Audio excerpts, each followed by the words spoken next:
Good afternoon दोस्तों। आज की वीडियो मैंने एक ऐसे टॉपिक के ऊपर बनाई है जिसके ऊपर लोगों में काफ़ी कन्फ्यूज़न है। वो टॉपिक है old tax versus new tax regime. इस वीडियो को आप ध्यान से लास्ट तक देखिए।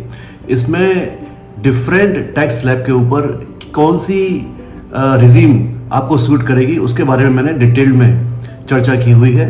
तो आइए स्टार्ट करते हैं। Old tax regime versus new tax regime के बीच में क्या डिफरेंस है और हमें कौन सी रिजीम को चूज करना चाहिए। जैसा आपको पता है, बजट 2023 में नए स्लैब्स इंट्रोड्यूस किए गए थे न्यू टैक्स रिजीम में, जिससे क्या हुआ, काफ़ी टैक्स पेयर के बीच में कन्फ्यूजन क्रिएट हुआ कि किस रिजीम को चूज किया जाए, ओल्ड रिजीम को या न्यू रिजीम को।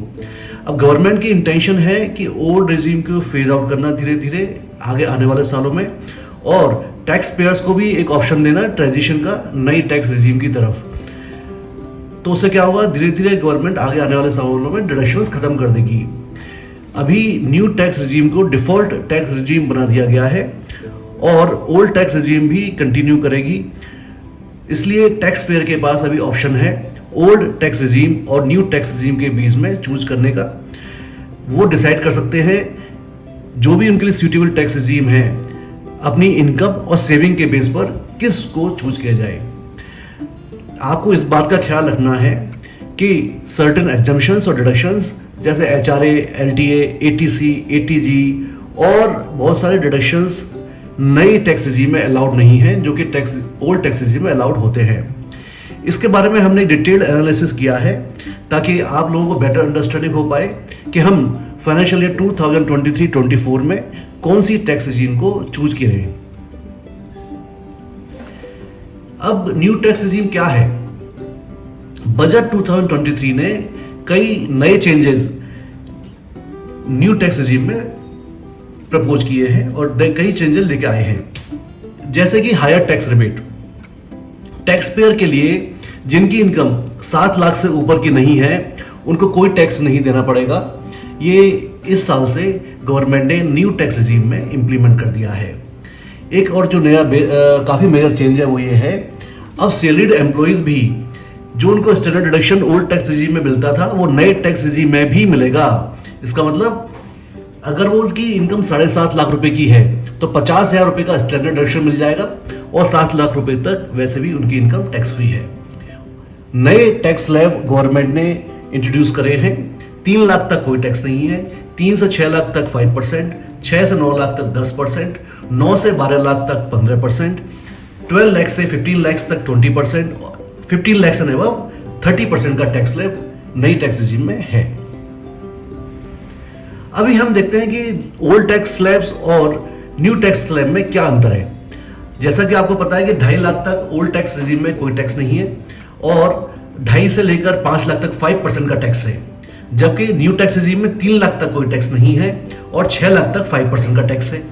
अब आप देखेंगे ओल्ड टैक्स रिजीम में 5 लाख से ऊपर क्रॉस करते ही 20% का टैक्स स्लैब आ जाता है, जबकि न्यू टैक्स रिजीम में 6 लाख तक 5% है। उसके बाद अगर आप देखते हैं 9 लाख तक 10% है।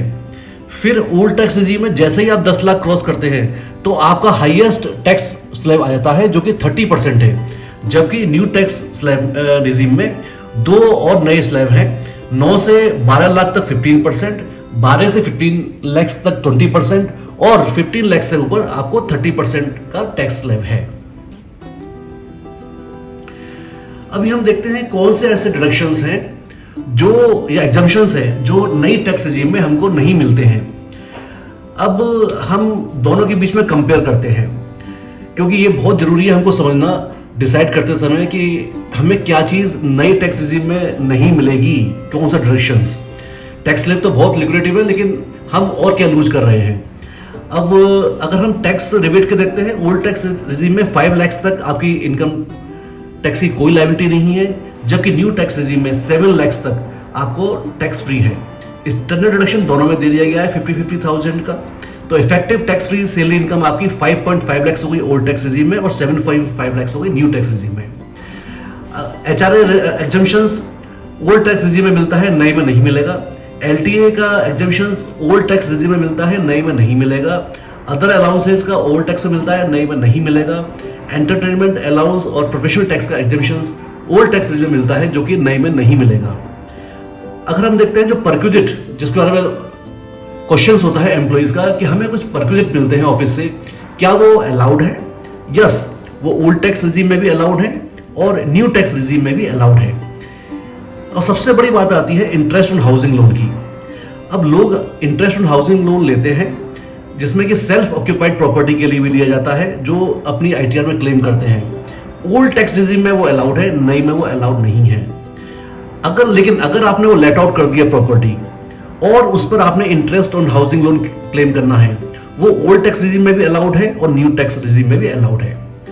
सबसे मोटी बात है डिडक्शंस अंडर सेक्शन सी, जो इन्वेस्टमेंट्स के लिए होते हैं, पीपीएफ के लिए, एफडी के लिए और म्यूचुअल फंड्स वगैरह के लिए, वो ओल्ड टैक्स रिजीम में अलाउड है, नए में अलाउड नहीं है। एनपीएस का जो ओन कंट्रीब्यूशन होता है, जो आप 50,000 रुपए का कंट्रीब्यूशन करते हैं, वो भी ओल्ड में अलाउड है, नए में अलाउड नहीं है। नए में कोई बेनिफिट उसका नहीं मिलेगा। लेकिन जो एम्प्लॉयर्स का कंट्रीब्यूशन है एनपीएस का, वो ओल्ड में भी अलाउड है और नई टैक्स रिजीम में भी अलाउड है। सेम इसी तरीके से medical insurance premium under section 80D old tax regime में आपको उसका बेनिफिट मिलेगा, जबकि नई टैक्स रिजीम में उसका आपको बेनिफिट नहीं मिलेगा। इसके अलावा जो और सेक्शंस हैं, जैसे ATU डिसेबल्ड इंडिविजुअल की हम डिडक्शन क्लेम करते हैं, जो ओल्ड में मिलेगा, नई में नहीं मिलेगा। Interest on education loan section 80E वो ओल्ड टैक्स रिजीम में मिलता है, नई में नहीं मिलेगा। इलेक्ट्रिक व्हीकल के लिए जो गवर्नमेंट ने डिडक्शन दिया 80EEB का, वो ओल्ड में मिलेगा, नई में नहीं मिलेगा। Donations under section 80G deductions old tax regime में अलाउड है, न्यू में अलाउड नहीं है। सेम सेविंग बैंक की इंटरेस्ट जो 80TTA और TTB में इंडिविजुअल्स या सीनियर सिटीजन क्लेम करते हैं, वो ओल्ड में अलाउड है, नई में अलाउड नहीं है। और भी जो डिडक्शन चैप्टर 6A के हैं, वो ओल्ड में अलाउड है, नई में अलाउड नहीं है। लेकिन कुछ ऐसी चीज है जो दोनों में अलाउड है, जैसे अग्निवीर कॉर्पस फंड दोनों में अलाउड है, ओल्ड में भी नए में भी। फैमिली पेंशन फंड की डिडक्शंस वो भी अलाउड है। वॉलंटरी रिटायरमेंट पर हमें कुछ मिलता है, वो दोनों में अलाउड है। ग्रेचुटी का एग्जम्पशन अंडर सेक्शन 1010 ओल्ड में भी अलाउड है, न्यू में भी अलाउड है। लीव एनकैशमेंट का exemptions under section 1010A old में भी अलाउड है, न्यू में भी अलाउड है। कन्वेंस अलाउंस ओल्ड में भी अलाउड है, न्यू में भी अलाउड है। डेल अलाउंस दोनों में अलाउड है। सेम ट्रांसपोर्ट अलाउंस डिसेबली जो स्पेशली एबल्ड पर्सन होते हैं, उनके लिए दोनों में अलाउड है। ये तो आ गया क्या चीज हमें नए टैक्स स्लैब में नहीं मिलती। नाउ अब हम देखते हैं which one is better, old tax regime better है या नए टैक्स रिजीम बेटर है। इसमें हमने 3 केस स्टडी किए हैं अपनी बेटर अंडरस्टैंडिंग के लिए। केस 1 वो है जहां पर हम कोई भी टैक्स सेविंग क्लेम नहीं करते, कोई डिडक्शन क्लेम नहीं करते, हम कुछ इन्वेस्टमेंट नहीं करते, बिल्कुल फ्लैट वाइज सैलरी है। अब हम उस पर हम कैलकुलेशन करते हैं, जैसे फॉर एग्जाम्पल 5 लाख की मेरी सैलरी है, 50,000 का मुझे स्टैंडर्ड डिडक्शन मिलेगा, तो मेरी सैलरी हुई 4.5 लाख, उस पर कोई टैक्स नहीं लगेगा। अब आते हैं, अगर मेरी सैलरी जैसे 6 लाख रुपए होगी, 6 लाख होते ही ओल्ड टैक्स रिजीम में मेरा 22,500 टैक्स बन जाएगा, नए में नहीं बनेगा, तो नया अच्छा है। 7.5 लाख में देखेंगे, 7.5 लाख तक नए में कोई टैक्स नहीं है, पुराने में 52,500 का टैक्स है, इसलिए न्यू अच्छा है। 10 लाख की सैलरी पर देखिए आप, 10 लाख की सैलरी पर ओल्ड में आपका टैक्स बनता है 1,02,500, जबकि न्यू में बनता है आपका 52,500, यानी 50,000 का डिफरेंस, न्यू आपके लिए अच्छा है। 15 लाख की सैलरी पर ओल्ड में बनता है 2,47,500, न्यू में बनता है 1,40,000, यानी 1,07,000 का डिफरेंस, यानी कि न्यू अलाउड है, अच्छा है आपके लिए। लेकिन जैसे ही आप 17 लाख को टच करते हैं तो, और उसके बाद जो भी स्लैब आते हैं, तो डिफरेंस सेम रहता है, क्योंकि आप 30% के ब्रैकेट में आ जाते हैं। तो आप देखिए 17 लाख पर 3,07,500 ओल्ड टैक्स रिजीम में आपका टैक्स बनता है, नए में 2,85,000 का आपको टैक्स बनता है, 1,12,000 का डिफरेंस आता है अगर आप ओल्ड में ज्यादा पे करते हैं। तो इन सब केसेस में न्यू बेटर है, जब आप कोई इन्वेस्टमेंट नहीं करते। चलिए अब केस नंबर 2 पे आते हैं। केस नंबर 2 पे हम क्या करते हैं कि हम एक एजम्पशन लेते हैं कि हम 80C में भी इन्वेस्ट कर रहे हैं, 80D में भी इन्वेस्ट कर रहे हैं और NPS में भी इन्वेस्ट कर रहे हैं। स्टैंडर्ड डिडक्शन के अलावा हम 2.5 लाख रुपया और इन्वेस्ट कर रहे हैं। 1.5 लाख 80C की लिमिट है, 50,000 80D में कर रहे हैं और 50,000 NPS में, 2.5 लाख की लिमिट हो गई। और फिर हमने देखा इस केस में 7 लाख की 7.5 लाख की इनकम तक कोई टैक्स नहीं है। जैसे इनकम 8 लाख की होती है तो ओल्ड टैक्स रिजीम में कोई टैक्स नहीं है, नए में टैक्स बन जाता है, क्योंकि उसमें 2.5 लाख का कोई डिडक्शन नहीं मिलेगा, सिर्फ 50,000 का मिलेगा, तो ओल्ड बेटर हो जाती है। 9 लाख पर देखिए, 9 लाख पर चूंकि आपको डिडक्शन मिल रहा है तो ओल्ड बेटर है, क्योंकि 32,500 का टैक्स ओल्ड बनना है, नहीं में 40 का बन रहा है। 10 लाख पर दोनों का बराबर है, यानी you can choose any. But जब हम इसको क्रॉस करते हैं, जैसे आप 12 लाख पर देखिए, 12 लाख पर ओल्ड में बनना है 92,500 और न्यू में बनना है 82,500, यानी 10,000 रुपए कम बनना है न्यू टैक्स में। अब देखिए 15 लाख पर 1,72,500 ओल्ड टैक्स रिजीम में टैक्स बनता है, जबकि नए टैक्स रिजीम में बनता है आपका 1,40,000, 32,500 का फायदा। लेकिन जैसे ही आप 17 लाख टच करते हैं, आपका टैक्स हो जाता है 2,32,500 ओल्ड टैक्स रिजीम में, और नए में 1,95,000, 37,500 का आपको नए में फायदा होता है। उसके बाद जिस भी स्लैब में जाएंगे 37,500 रहेगा, क्योंकि आपका टैक्स स्लैब 30% का है। फॉर बेटर अंडरस्टैंडिंग हमने इसमें एजुकेशन सेस वाला नहीं लगाया है, बेसिक टैक्स के ऊपर हम कंपेयर कर रहे हैं। अब थर्ड सिनेरियो में आते हैं, जब हम बाकी चीजें भी क्लेम कर रहे हैं। जैसे हम 1 लाख रुपया 1.5 लाख रुपया तो हम 80C के अंदर क्लेम कर रहे हैं, 50,000 एनपीएस में और 50,000 ATD में। उसके अलावा हम 2 लाख का डिडक्शन या तो HRA में या इंटरेस्ट ऑन हाउसिंग लोन में भी क्लेम कर रहे हैं, जो सेल्फ ऑक्यूपाइड प्रॉपर्टी में। उस केसेस में अगर हम देखते हैं तो उस केस में अगर हम देखेंगे तो हमारी जो लायबिलिटी आती है, अगर 8 लाख रुपए तक की 7.5 लाख रुपए तक की मेरी इनकम है, तो दोनों में कोई टैक्स नहीं, हम कुछ भी चूज कर सकते हैं।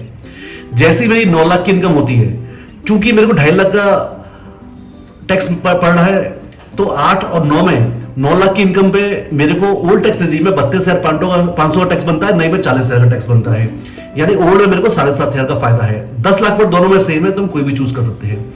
अब मैंने जैसी मेरी इनकम 12 लाख की हुई, मैंने 2 लाख रुपए का एडिशनल क्लेम करना शुरू कर दिया, HRA या इंटरेस्ट ऑन हाउसिंग लोन।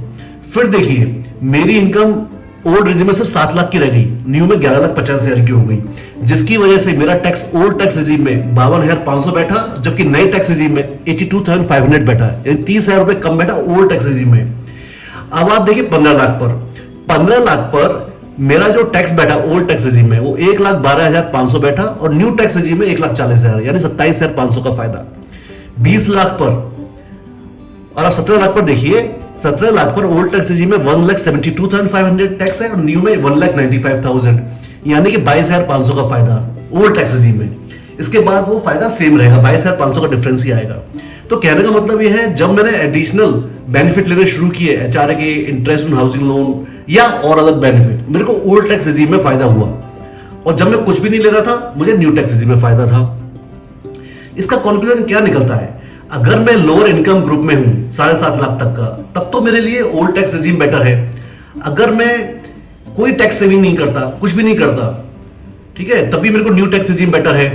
तो लोअर इनकम के लिए न्यू टैक्स रिजीम बेटर है। अगर मैं कोई टैक्स सेविंग नहीं करता, कोई डिडक्शन एग्जेम्पशन क्लेम नहीं करता, तो न्यू टैक्स रिजीम बेटर है। लेकिन अगर मैं सेविंग करता हूं 80C में, NPS में, और डिडक्शन क्लेम करता हूं मेडिक्लेम में, HRA में, या इंटरेस्ट ऑन हाउसिंग लोन, या और कोई अंडर सेक्शन 80 के एग्जेम्पशन, तो ओल्ड रिजीम बेटर हो जाती है।